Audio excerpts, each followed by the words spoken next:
The Silver Spectre Express glided through thick fog, its polished metal reflecting the pale moonlight.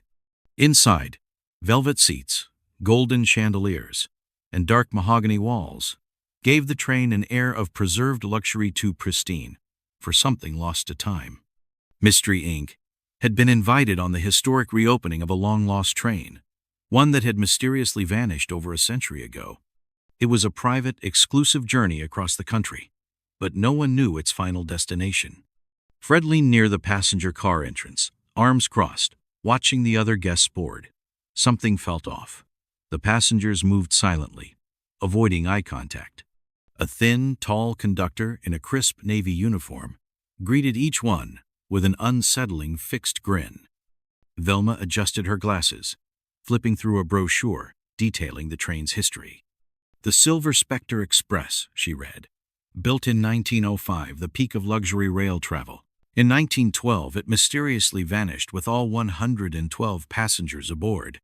According to legend, it reappears every 50 years, only to disappear again. Shaggy gulped. Like, couldn't they have waited another 50 years before reopening it? Scooby shuddered beside him. Ruh-roh. Daphne ran a hand along a brass railing, frowning. It's spotless, like it was never abandoned. The final passengers stepped aboard. Without a word, the conductor rang the departure bell. The doors hissed shut. With a low, haunting whistle, the train pulled away, vanishing into the night. Inside, the atmosphere was eerily calm. Antique lamps cast a warm glow over the passenger lounge, where soft piano music played from an unseen source.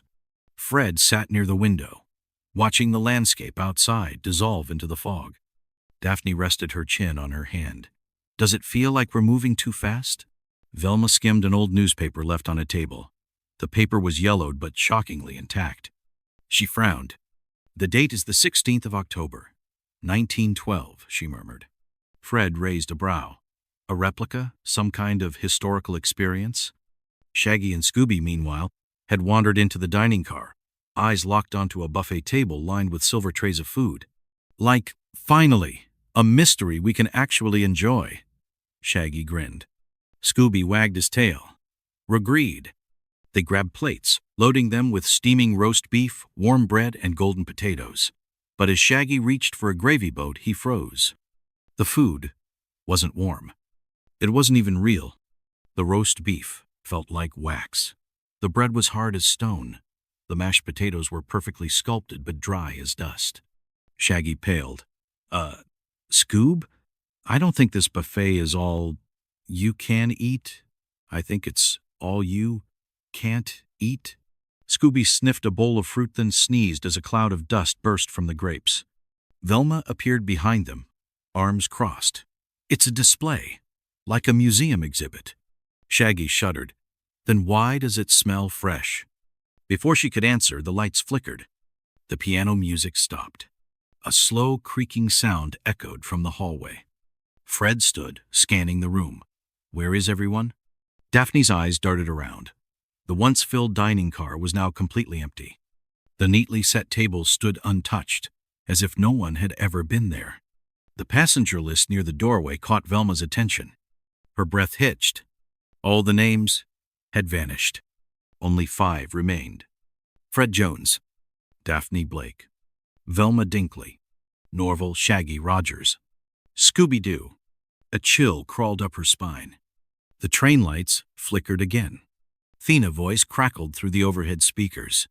Ladies and gentlemen, welcome aboard the Silver Spectre Express. We ask that you remain seated at all times as our next stop is static. Velma leaned in, heart pounding. The voice returned warped, amused. Nowhere. A long, hollow whistle howled through the night. Then the train plunged into total darkness. The lights flickered back on, casting eerie shadows through the empty dining car. The gang stood frozen. The train had been full of passengers just minutes ago. Now, the only sounds were the steady clatter of the wheels on the tracks and the faint humming of the overhead lamps. Fred scanned the room. Where did everyone go? Velma stepped toward the passenger list near the doorway. Her stomach dropped. They're gone. The list was empty except for 5 names. Fred Jones, Daphne Blake, Velma Dinkley. Norville Shaggy Rogers. Scooby-Doo. Daphne exhaled. That doesn't make sense. People don't just vanish. Shaggy swallowed. Maybe they all went to bed early? Scooby shook his head. No way. Fred straightened. We need to check the other train cars. The gang moved cautiously into the hallway. The silence unnatural, suffocating. Daphne was the first to stop. She pointed at a door on the left side of the hallway. That wasn't there before. The others followed her gaze. The door was old, scratched, with a brass handle worn from time. Velma frowned. That doesn't belong on this train. Daphne hesitated, then reached for the handle. It didn't budge. She pressed her ear to the wood. A soft whispering sound drifted from inside. Hello? She called. No response. Thina, metallic click. The door unlocked itself. She pushed it open. Inside, a dimly lit sleeper car stretched into the distance. Rows of empty beds lined the walls, the air thick with the scent of old perfume and dust. Daphne stepped inside. The moment she did, the door slammed shut behind her. Fred lunged. Daphne! Velma grabbed the handle. Ice cold. Locked tight. A pause. Then Daphne's voice, muffled, distant. Guys, I don't think I'm on the same train anymore. Shaggy and Scooby crept toward the kitchen car. Maybe everyone's in here? Shaggy stammered. Scooby pushed open the swinging doors. Inside, a massive banquet table stretched the length of the room, set with plates piled high with steaming food, roasted meats, golden bread, rich soups. And yet, there was no one in sight. A low clatter sounded from the back. Shaggy and Scooby turned. A shadow moved behind the counter. Hello? Shaggy called. We didn't mean to barge in, but a sudden clang made them jump. A chef's knife had fallen onto the counter. Then footsteps. A figure emerged, tall and dressed in an old-fashioned chef's uniform, his apron wrinkled, his face eerily still. Dinner, the chef said slowly, is served. He lifted a silver platter and removed the lid. Inside was nothing. Just an empty plate. Please, sit. Shaggy forced a nervous chuckle. Thanks, but we already ate before boarding, right, Scoob? Scooby nodded quickly. Right. The chef tilted his head. His smile widened unnaturally. No one leaves until dinner is finished. The doors slammed shut. Fred and Velma had given up on the sleeper car door. They needed answers. They hurried toward the engine room, hoping to find the conductor. But when they arrived, the door was already open. The control panel was empty. The train was running itself. Velma scanned the dials. Every meter read the same thing. No destination. Then she noticed a map pinned to the wall. She stepped closer. There were no locations, no stops. Just a single handwritten word at the end of the line. Nowhere. Velma's pulse pounded. Fred grabbed a two-way radio sitting on the counter. This is Fred Jones. If anyone can hear me, respond. Static. Thina, faint voice. Not an answer. Just laughter. Soft at first, then louder. Then the radio shut off on its own. The laughter didn't stop.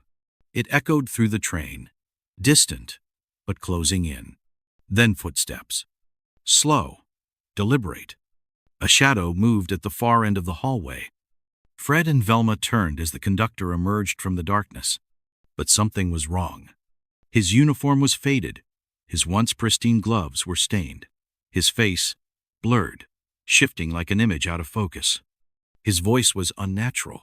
New passengers have arrived. The overhead lights dimmed. Velma's breath caught. Fred, we need to move. Now. But the conductor stepped forward. His hand reached out. The train shuddered violently. And then everything went black. The darkness was suffocating. For a long moment, the only sound was the rhythmic clatter of the wheels against the tracks. Then, suddenly a flash of dim, flickering light. The train was still moving, but everything had changed. Fred and Velma stood frozen as the phantom conductor loomed before them. His uniform was tattered, his face distorted, as if shifting between past and present. His hollow eyes locked onto them. New passengers, his voice rasped. New destinations. Fred grabbed Velma's wrist and ran. The conductor didn't follow. He simply watched as they vanished down the corridor. Daphne stood in the middle of the sleeper car, her breath shallow. The air smelled of old perfume and dust, thick and heavy. The beds were neatly made, but something felt wrong. She turned. The door she had entered through was gone. A cold shiver ran down her spine. "Hello?" she called. Silence. Then a whisper. Not a voice, not a word, but a soft, faint breath right behind her. She spun around. No one was there. Then, from the far end of the car, a single curtain rustled, parting slightly. Beyond it, in the dim glow, a reflection moved. Daphne stepped closer. A mirror stood at the end of the car, but the reflection wasn't quite right. It showed her standing alone, the same pose, the same expression, but the reflection wasn't moving at the same time. It was lagging behind. Then it smiled. Daphne didn't. She gasped, stumbling backward. The reflection raised a hand. A hand pressed against the glass from the inside. The light flickered out, and when it returned, the mirror was empty.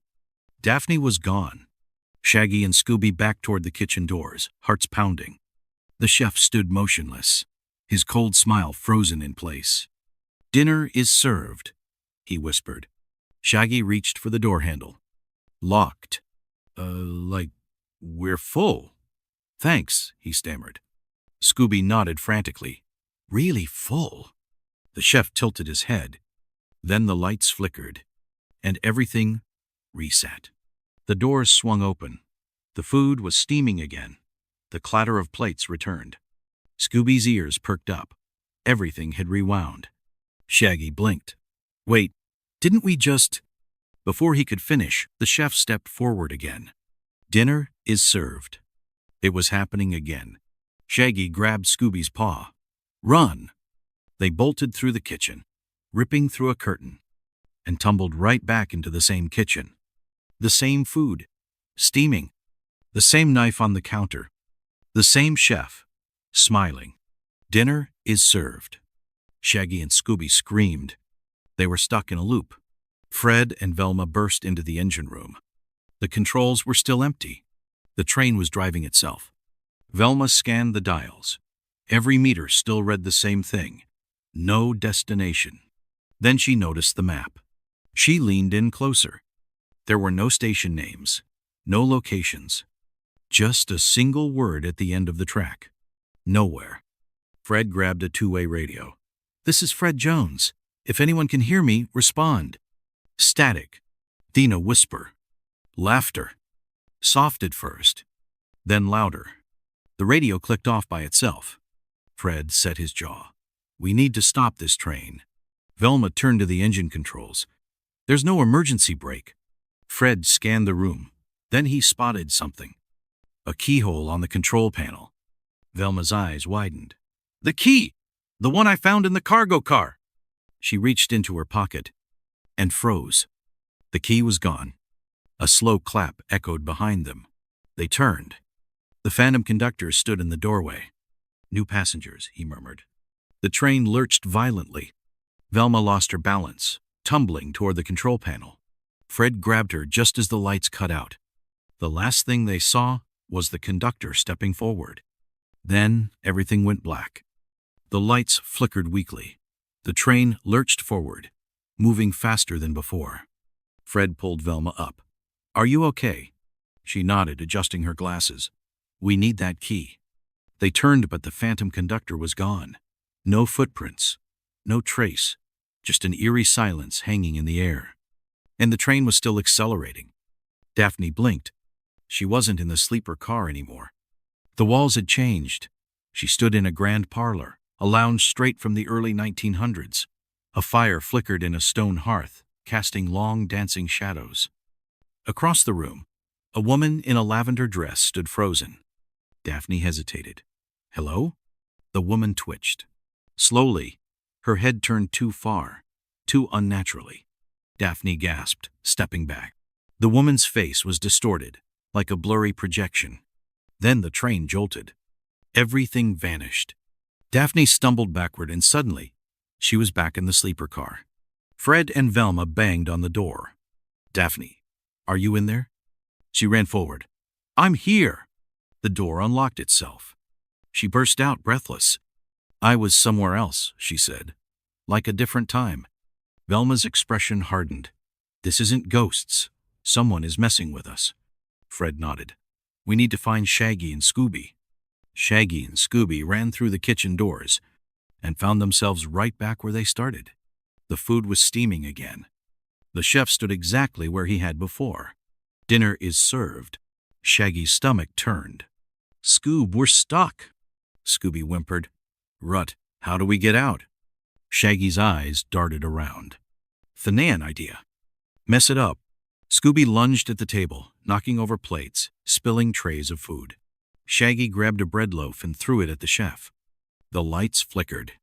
The chef glitched. His face distorted, then froze completely. Everything stopped. The air fell silent.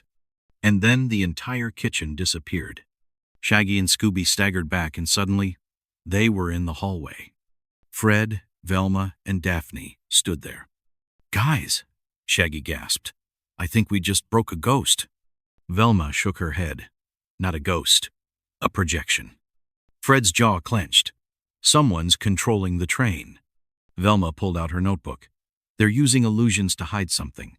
We need to find out what." Fred looked toward the engine room. "Then, let's get some answers." The gang burst into the engine room.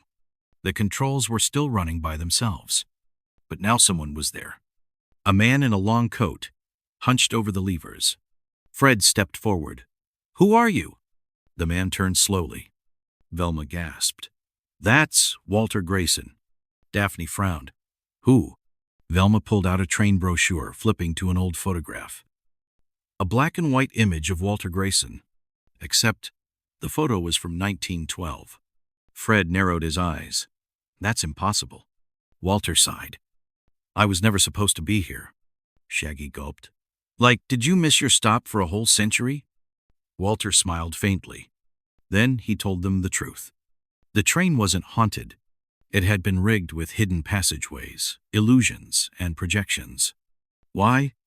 Because inside the cargo hold was a collection of stolen artifacts from 1912 hidden for over a century. Walter had been waiting for someone to find them. "But now," he said, flipping a switch, "there's no turning back."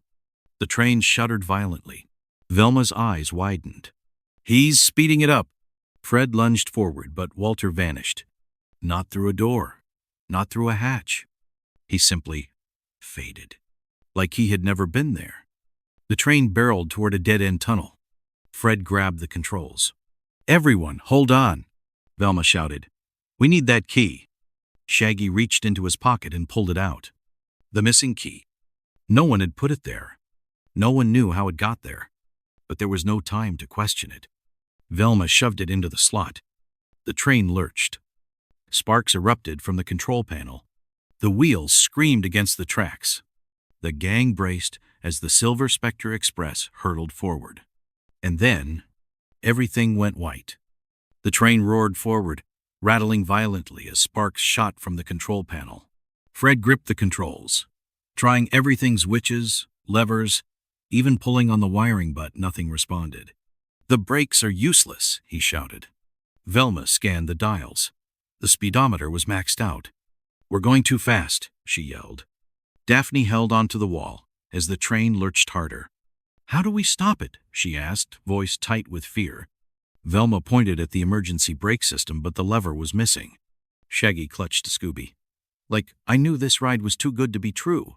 Scooby whined. "Ruh-roh." Fred looked ahead. The tunnel entrance was looming closer, but just beyond it, a dead end. Fred scanned the engine room, mind racing. "If we can't stop it, we have to jump." Daphne's eyes widened. "Jump? Off a moving train?" Fred nodded.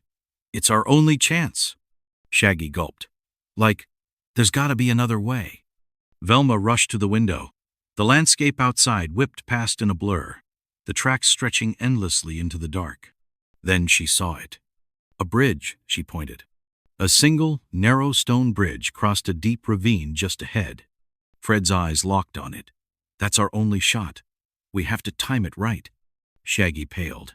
I hate this plan. Scooby covered his face. Ree too. Fred rushed to the side door and wrenched it open.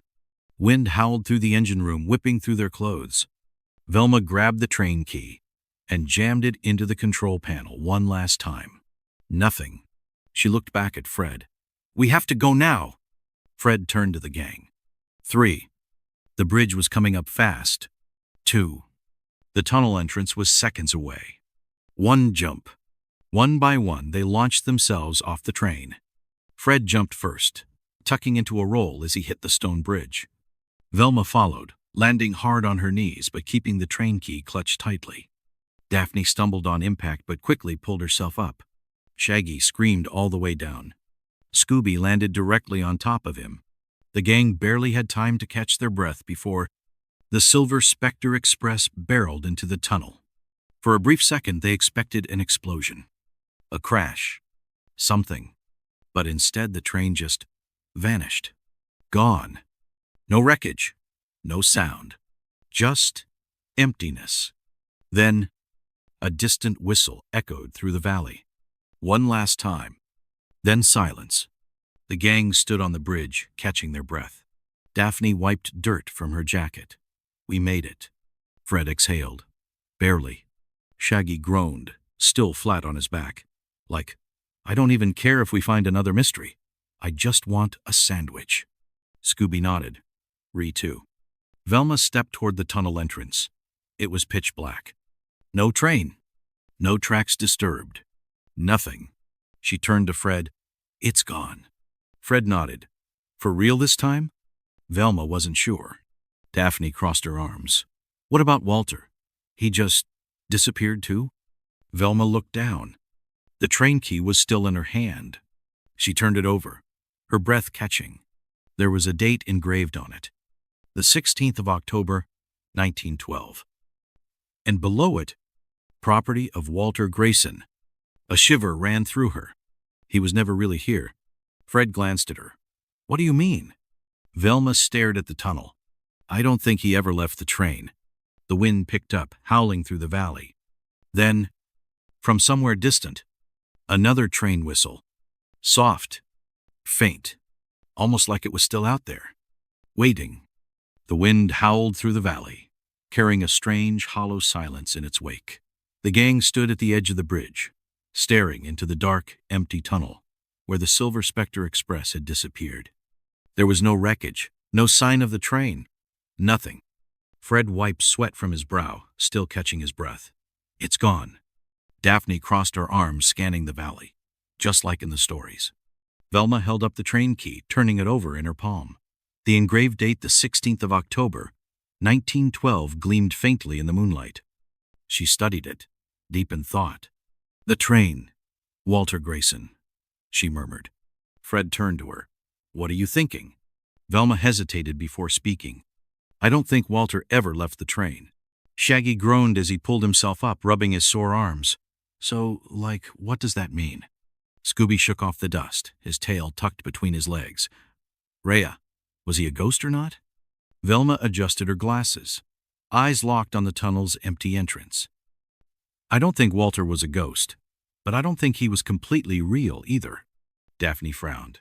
So he was an illusion? A projection? Velma exhaled. He was trapped, maybe for over a century. Maybe, she turned back toward the tunnel. Maybe he was part of the train itself. Fred narrowed his eyes. Like the train was keeping him there? Velma nodded slowly. Think about it. The Silver Spectre Express vanished in 1912. If Walter was on board, maybe he never left because the train wouldn't let him. Shaggy shuddered. Great. So now, trains have haunted passengers too? Scooby whimpered. Reepy. Daphne crossed her arms. Then, why did he want us to find the artifacts? Why tell us the truth? Velma turned the key over again. Maybe that was the only way to break the cycle. Fred's jaw tightened. Then where is he now? The wind blew harder, swirling around them. And then a distant sound. A faint, echoing train whistle. Far off. Almost impossibly far. Yet, it was there. The gang turned toward the horizon. Beyond the valley, Past the mist-covered hills, a faint outline flickered in the distance. A train. For just a moment, they could see it glowing faintly, like an echo of the past. Velma's breath hitched. It's still out there. Fred's expression was unreadable. Then this isn't over. Daphne hugged herself. I don't think it ever will be. Shaggy groaned. Like, can we just agree to never take another train again? Scooby nodded. Never again. Fred exhaled, clapping a hand on Shaggy's shoulder. Come on, let's get out of here. The gang slowly walked back to the mystery machine, their steps heavy, their minds still reeling. Velma turned the train key over in her hand one last time before slipping it into her pocket. Maybe one day, someone else will see it, she murmured, and maybe they'll finally stop it. They climbed into the van. Fred started the engine. With one last glance at the empty tunnel, he shifted into gear. The mystery machine pulled away, disappearing into the night, leaving behind the haunted valley and its secrets. But as they drove away, something shifted in the air. A sudden gust of wind whipped through the valley, stirring the fallen leaves. And then, a shadow moved inside the tunnel. Faint, unseen. A single lantern flickered to life within the darkness, casting a dim, eerie glow. And from deep within the tunnel, a voice barely above a whisper murmured, All aboard. Then, the long, slow, ghostly whistle. And silence